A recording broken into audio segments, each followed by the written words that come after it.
ආදරේ දරුවනේ ඔන්න බලන්න මේ තියෙන්නේ වාට පේන්නේ දඹදෙණි රාජධානියේ රජමාලිගාව හදද්දී භාවිතා කළ උළු දැන් මේවා භාවිතයෙන් ඉවත් කරලා මේ තියෙන ඉදා ඒ භාවිතා කරපු කැටවලු අයින් කරලා තියෙන්නේ මේ වාට පේන්නේ මේ කන්ද උඩ දඹදෙණිය කන්ද උඩ ඉදිකලේ ඓතිහාසික රජමාලිගාව තුන්වන විජයබාහු රජුරෝ දඹදෙණිය ගල උඩ ඉතා දුෂ්කර මාර්ගයක් දිගේ ඇවිල්ලා ගල උඩට ඇවිල්ලා ගල උඩ තමයි රාජධානිය ඉදිකලේ.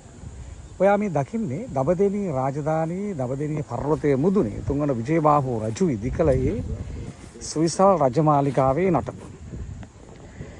තුන්වන විජයබාහු රජුරෝ දඹදෙණි රාජධානිය නිර්මාණය කරගෙන ආරක්ෂක බලකොටුවක් හැටියට ඔය පොළොන්නරුව ආක්‍රමණය කළ පොළොන්නරුවේ ආක්‍රමණිකයා කාලිංග මාගගේ ආක්‍රමණයට පස්සේ බියටපත් වුණු රජරට ජනතාව පලා ඇවිල්ලා හැංගුණු ආරක්ෂක බලකොටුව තමයි දඹදෙණිය බලකොටුව. දඹදෙණිය බලකොටුව කරගෙන මේ ආරක්ෂිත පර්වතයේ මුදුනේ ඔහු ඉදි කරගත්තා දඹදෙණිය රාජධානිය.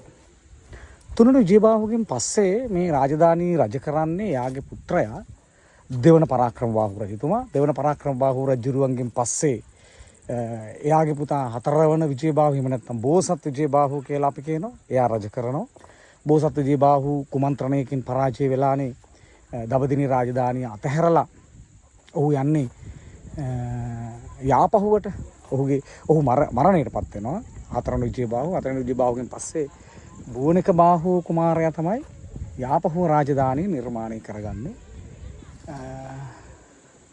මේ තියෙන්නේ ඔය රජවරු 3 දෙනෙකුට රජකම් කරන්න අවසරය ලැබුණු දඹදෙණි රජමාලිගාව. මේක මාලිගාවක් කරගෙන රජ වුණා 3 වන විජයබාහු රජතුමා. ඊට පස්සේ දෙවන පරාක්‍රමබාහු රජතුමා. ඊට පස්සේ හතරවන විජයබාහු රජතුමා. හතරවන විජයබාහුගෙන් පස්සේ රාජධානිය ගෙනියනවා පළවෙනි බෝනික බාහු යාපහුවට. එතකොට මේ පර්වතයේ මුදුනේ දිනුණු ආරක්ෂක බලකොටුවේ රජමාලිගාව. ඔයාලට පේනවා මේ තමයි රජතුමා ඉදිකල රජමාලිගාවේ මැදමුදුල කොටස. මැදමුදුල කොටස තමයි දැනට ඉතිරි වෙලා තියෙන්නේ මේ විදිහට මේ වටේට ඉදුණු ඒ ඉතා මනරම් මන්දිරයේ නටබුන් මේ කැලේට මැද්දි වෙලා තියෙනවා.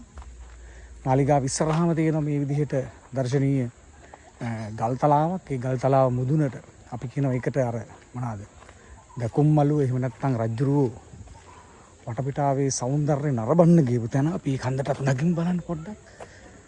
ඒ කන්ද මේ තියෙන පැරණි තරප්පෝ රජතුමා මේ උඩ view point අපි දැන් ඔය කියන්නේ view point කියලානේ. වටපිටාවේ සුන්දරත්වය බලන්න පුළුවන් ආරක්ෂිත බලකොටුව උඩ. මෙතන ඉඳලා බලනවා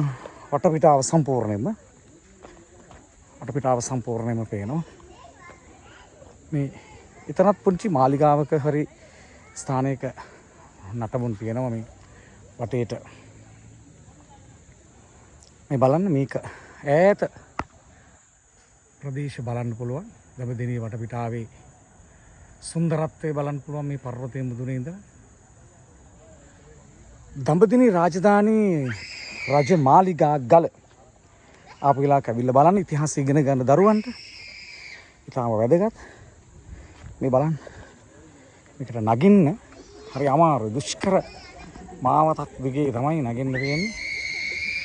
ගොඩක් පිරිස් අමාරුවෙන් නගිනවා මේ පර්වතයේ මුදුනට.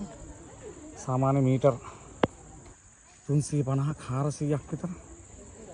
කිලෝමීටර් 3.5ක් විතර නගින්න ඕන. මනරම් වනාන්තරයකින් වට වෙලා සුන්දර වනපියසක කඳු මුදුනක් මුදුනේ තමයි දඹදෙණි රාජධානිය ආරක්ෂක බලකොටුව පිහිටලා තියෙන්නේ. එහෙමනම් ඉතිහාසය ඉගෙන ගන්න ළමයි බොහොම ආසාවෙන් බලන්න එන්න ඕන තාක් දඹදෙණි රාජධානිය.